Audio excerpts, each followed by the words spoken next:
week I've decided that we're going to do a trick box together, and the trick box that we're going to do is a brand new trick. It's called Great Goals. So when you all started in early years, we were all, as part of a whole school project, involved in something called Be the Best You Can Be. And this involved every single child in the school thinking of something they really wanted to achieve. Now, for quite a lot of you, that was a longer term goal. So for example, some of you might have decided that you wanted to be a footballer, for example, and that was your plan A. It was a long term goal. You also decided on a plan B, and that was just in case plan A didn't quite work, it didn't come to fruition, and you ended up doing the plan B instead. Now, that was all part of you having a long-term goal, as I've already said.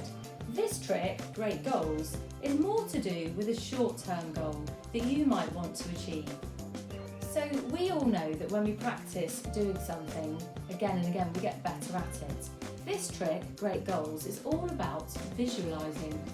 Now, visualising is imagining you're actually going through the process of what you want to carry out. So you're pretending almost, you're imagining, you're visualising that you are actually doing that thing.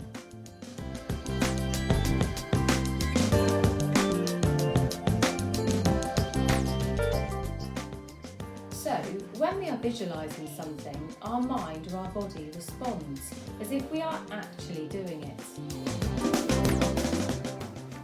This results in new neural pathways being formed. Think of each neural pathway in the brain like the pathway that an ant creates inside an ant colony. The more the ant travels and moves itself and carries things up and down this pathway, the more established the pathway becomes, the stronger it becomes.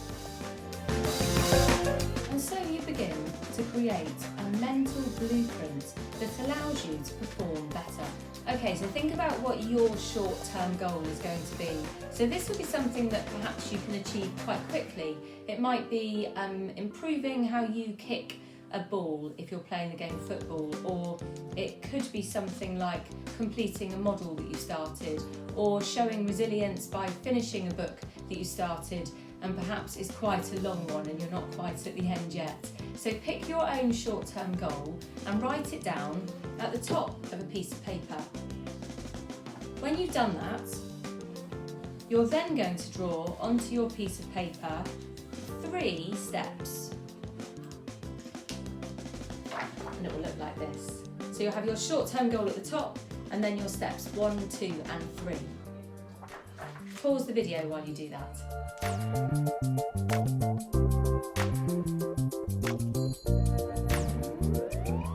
Okay, brilliant. So you've got your short-term goal at the top and you've got your steps on with your 1, your 2 and your 3. Now, I've chosen for my short goal, I play centre at netball and I don't often get the chance to score goals, and I'm not amazing at it either, so I would really like to improve my scoring ability at netball. So I put that for my short-term goal, although I think it might take me a bit longer than short-term. And then I've decided what it is that I'd like to put on each of the steps for me to perhaps achieve that, or certainly to help me to achieve it. So number 1, I've put research. Number 2, I put equipment, and number 3, I put practice. Now, I talked earlier on about how this trick, Great Goals, was all about visualising, and we said about how visualising is imagining that you're actually taking part in that action, so that when you actually do the action, you feel like you've already experienced it and done it before. It gives you a little bit of a head start. So my steps, research, equipment and practice, are me breaking it down into 3 things that are going to help me to achieve it. So research is perhaps about me looking online or looking at some people who are scoring and doing a really good job of it. I can then visualise myself doing it in their shoes. Then equipment, well, what might it feel like to try scoring with something other than netball? Have I tried that? Have I tried aiming for something else? So it's not just about me actually using that equipment, but do I imagine it? So when I'm not using the equipment itself, do I sit in my lounge, for example, and pretend that I'm holding that ball Where will it go? How will I throw it? How will I move, for example? And number 3 is practice. Well, actually, as a centre, I'm probably going to have to ask my team manager if I can change position, because I'd never get the chance to shoot as a centre. So that would be certainly something I'd have to have as a step to being successful, to improving at scoring. But also, I'm not just going to do the practice, but I'm actually going to visualise that practice phase. So I'm going to imagine all of the time. When I'm in my car, I'm going to imagine I'm practicing netball if I can. So wherever I go and whatever I do, I'm trying it out. I'm visualising all of those steps. So have a go now at putting on your 1, your 2 and your 3.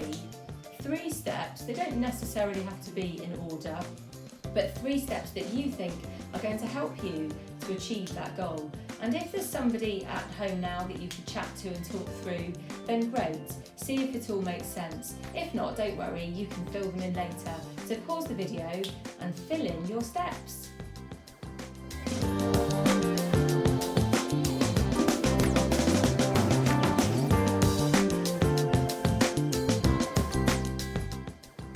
I'm really looking forward to seeing what some of your short-term goals are and how you've experimented with great goals today on your steps. If you'd like to email them in, I would love to see them, as I've already said.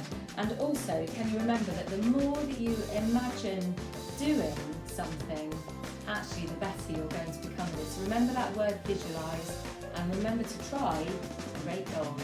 Have a good week, everybody, and I will see you soon. Bye.